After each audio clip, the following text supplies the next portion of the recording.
एकदम भीड़ उसको उठा लेती थी, भीड़ उसकी रक्षा करती थी। किसान आए, मजदूर आए, व्यापारी, छोटे व्यापारी आए, बेरोजगार युवा आए, उन्होंने अपनी बात रखी। उनके दिल में जो दर्द था,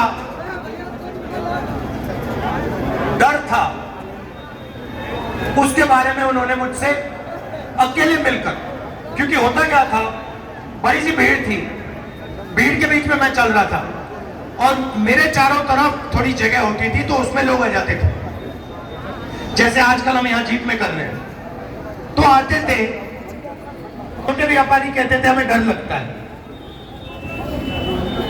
कल का नहीं पता क्या हो जाए, ऐसा माहौल बन गया है।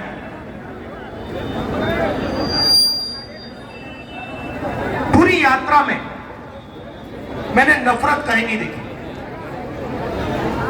बीजेपी के लोग भी आते थे,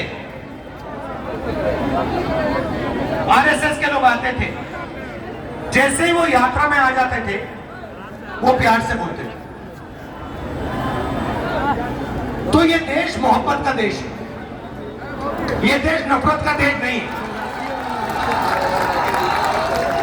और ये देश जब भी मजबूत होता है, ये जब भी मजबूत होता है जब ये एक साथ मिलकर काम करता है। जैसे कोई भी परिवार में, आपका नाम क्या है? बलिया से प्रभात सिंह जी। अगर आपके परिवार में भाई भाई के बीच में लड़ाई हो जाती है तो परिवार मजबूत होता है, कमजोर होता है? बोलिए बोलिए। कमजोर होता है, कमजोर हो। तो अगर देश में भाई भाई से लड़ जाए तो देश मजबूत होगा, कमजोर होगा? कमजोर होगा। तो सबसे बड़ी देशभक्ति क्या होती है? देश को एक साथ करना, एकजुट करना।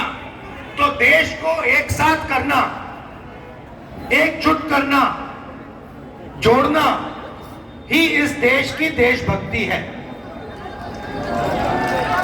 और